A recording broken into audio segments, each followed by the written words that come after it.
Chapter 25. The Surprise of Psi. Having arrived at an understanding of the universe that transcends the materialistic assumptions of classical science and the dogmatic claims of authoritarian religion, it was perhaps inevitable that I turned my attention to a sphere of research that is condemned by one camp as ridiculous and the other as taboo: parapsychology. If the apparent solidity of the universe is more akin to a hologram, where everything is one beneath the surface, then perhaps it might be possible to generate an effect in that universe without the cause being in its immediate vicinity, action at a distance. Similarly, if all consciousness is one essence beneath the surface, it might be possible to communicate information from one mind to another over distance, without the use of the body's 5 senses. Psi is the 23rd letter of the Greek alphabet, from which we get the term psyche. Psionics refers to the study and practice of using the mind to induce paranormal phenomena. Psionic practices are generally divided into 2 categories: extrasensory perception, ESP, and psychokinesis, PK. The former is concerned with effects that occur within the mind of the participant, where he obtains information that he ordinarily shouldn't be able to know. Examples are intuitive hunches, telepathy, precognition. The latter is concerned with causing an effect in the material world itself, such as moving an object. Psi is the mythic label given to the unknown agent that allows such effects to occur. Nobody knows what Psi is, how it operates, whether it is a force, a substance, or something much more mysterious. We merely perceive its existence by virtue of the empirical reality of the effects themselves. The word psychokinesis comes from 2 Greek words: psyche, mind, and kinesis, motion. Alternatively, there is telekinesis, where tele is Greek for distance, referring to the movement of an object without direct touch. The 2 terms are interchangeable, although the latter is generally regarded as a subcategory of the umbrella term psychokinesis, which also covers pyrokinesis, fire movement, hydrokinesis, water movement, and many more terms. Personally, I prefer to stick with psychokinesis, which has an air of respectability, given the likelihood that many other kineses have no reality outside of role-playing games. Whichever word we choose, let's be clear from the outset that what I am talking about in this book is specifically the movement of an object generated by the will, without a helping hand from any currently known forces. Such effects are not possible in a purely materialistic paradigm. So it struck me that if I could obtain empirical evidence of psychic phenomena, this would provide the strongest possible basis for the alternative worldview I'm suggesting. In a sphere of activity populated by charlatans and snake oil salesmen, I knew this was a tall order. In fact, I may not have given it such a high degree of attention were it not for a personal experience I had when I was 13 years old. My school friend Andrew claimed that he could move objects with his mind. He never made a big show about it, so one evening I nagged him until he demonstrated it for me.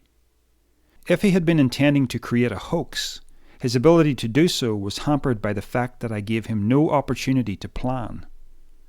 This wasn't even taking place in the familiarity of his home, but in another friend's house. Those factors only occurred to me later. There and then, being a naive teenager, I already half believed him, and I was excited that I might just see something amazing. We were alone in the living room. It was late in the evening, dark outdoors. Andrew turned off the lights, then turned on the TV and muted the sound. He found a box of matches, lifted a coffee table over to the armchair next to the telly, and sat down. I was on the sofa at the far side of the room. Andrew placed 4 matches in a square on the table. "Don't watch me," he said. "Look at the TV or you'll put me off." He leaned forward, with his elbows on his knees and his hands resting on his temples. He remained perfectly still, bathed in the flickering light from the movie that was showing. As requested, I diverted my attention to the television. A couple of minutes later, Andrew took his hands away from his face and looked over at me. There you have it. One of the matches was sitting askew. No way, I complained. You moved that when I wasn't looking. Andrew sighed. All right then. And he placed his hands back on his temples. This time I was going to watch, regardless of his instructions. After about a minute, the match moved slightly. Some seconds later, the same match moved again. And again. Sometimes it would roll a few centimeters. Sometimes it would turn slightly. I appeared to be witnessing some sort of force that acted in short bursts. Andrew kept going until the match rolled so far that it reached the edge of the small table and rolled off. Then he gave his attention to the next match and repeated the routine. The same with the third and fourth matches. I was ecstatic. For the first time in my life, I had witnessed the paranormal, and now I knew for sure it was real. Andrew's friend arrived back shortly afterwards, and I told him all about it. Andrew then gave the demonstration a second time. After that, his friend's sister arrived home, and we asked Andrew to show her too. He did so. If it was a hoax, it was faultless 3 times in a row. Not long after that, I started trying to do PK for myself, in a half-hearted sort of way. I had no idea how to go about it. I remember sitting in an exam hall in school, having finished my paper, spending the remaining time staring at my eraser and willing it to move, which it didn't. Any time I tried it, nothing happened, bar one particular occasion. Nothing moved, but something else happened that scared me. After going to bed one night, I decided to leave the light on and stare across the room at the switch to see if I could turn the light off with my mind. As I lay there, becoming more and more relaxed and focused, I noticed a change in my perception of the room. My vision seemed blurry at the edges, while the centre remained in focus. I wondered if this strange effect had anything to do with finding some special state of mind that would allow me to perform PK. Another part of my mind was worried that if I succeeded, I would plunge the room into darkness and scare myself silly. I hadn't really thought this through. But this strange altered perception of the world was too interesting to ignore. I felt that I could go deeper into this state, and simply by continuing to concentrate, I did. I only have my memories of what happened next, and memories can be easily distorted with time, but I'll do my best to accurately recall the experience. There was a sort of shift inside my head. I felt like I was all mind and no body, although whether I lost the ability to move my body, I don't know. My guess is probably not. The sensation was something like dizziness, but not quite. Looking at the light switch was like looking down a tunnel at it. I can't properly describe it because it's not a sensation that happens in normal waking consciousness. After 5 to 10 seconds in this state, I had the horrifying thought, what if I can't get back to my body? I wouldn't necessarily call what happened an out-of-body experience, but that was the thought I had at the time, and that was enough to make me call it quits. I blinked and shook myself back to normality. I was excited and scared, thinking that maybe I had come close to actually performing PK. I recall it was difficult to get to sleep that night, not because of the excitement, but because every time I put my head on the pillow, I felt that strange state of mind creeping back over me. I thought, if psychokinesis is this scary to learn, I'll stick with the familiar. After that experience, once in a blue moon, I would sit still and focus all my attention on something. Shortly, I would start to feel that familiar shift in perception, then I would quickly stop. I knew the frightening experience was lying in wait if I ever wanted to experience it again, and I sure didn't. Essentially, fear won the battle over curiosity, and I never made another serious attempt at PK after that, not for 23 years. There's more than a fear of altered states of consciousness that lay behind my abandonment of PK for over 2 decades. In part, I simply got on with my life and didn't give it a great deal of thought. But another large factor was that, aged 17, I had become a Christian.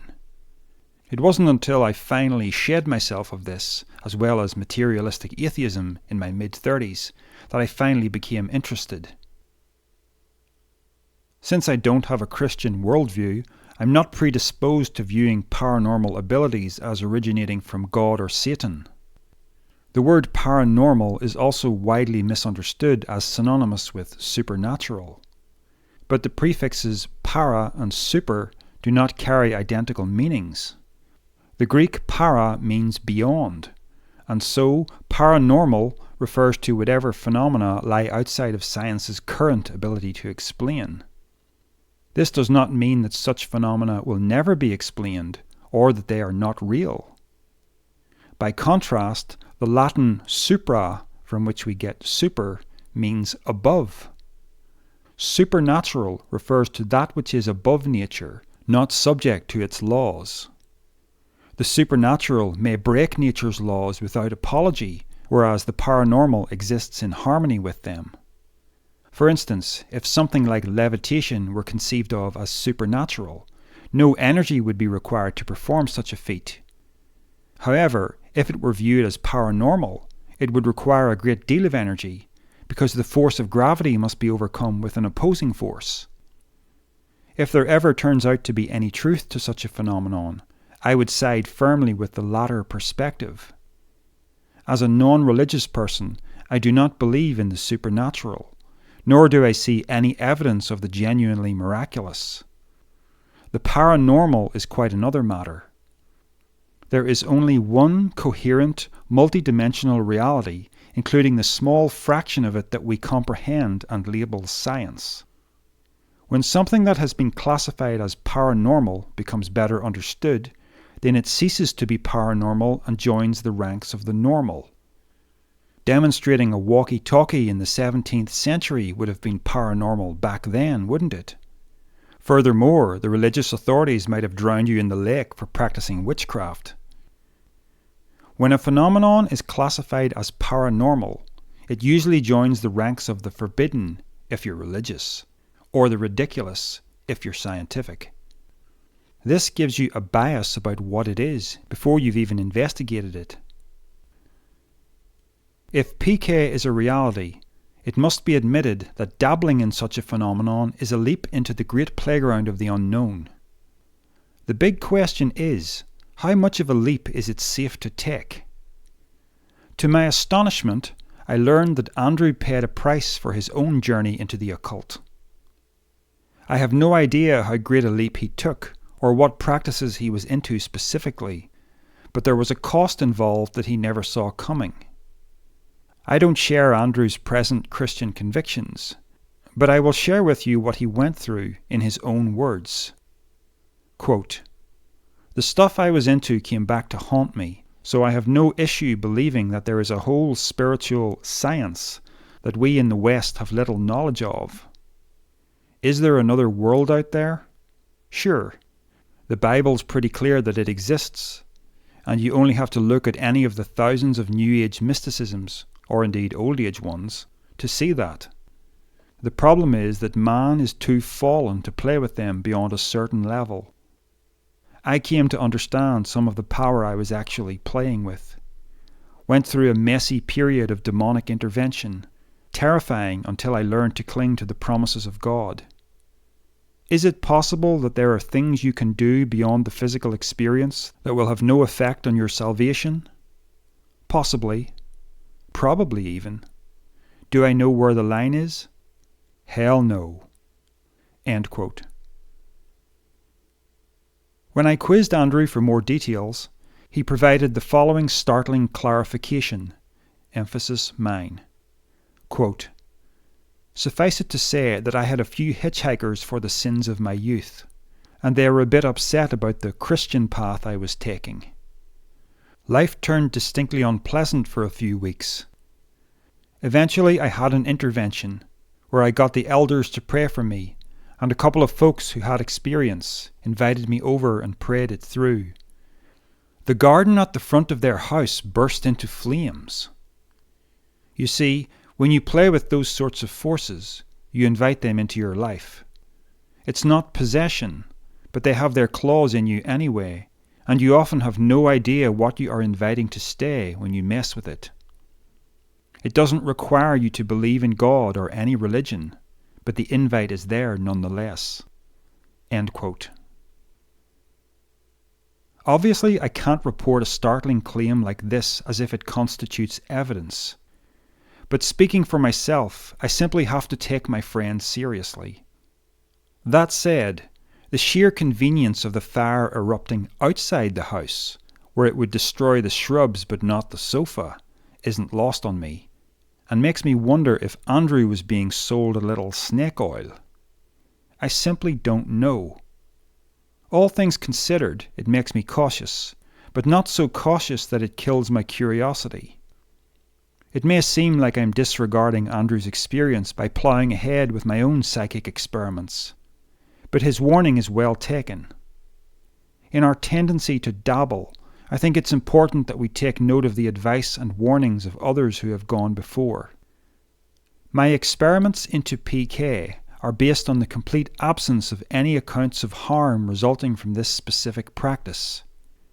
If your own efforts lead you to the same discovery, please do not let your excitement cause you to dive fearlessly and recklessly into the complete unknown without any knowledge of what you are doing. The story I've just told you about Andrew, in addition to the one I'm about to tell you about my own dabbling, could be a complete fiction. You are naive if you simply believe me, because I have offered you no evidence. The bottom line is, you'll never know unless you do this for yourself. That's where we're going with this.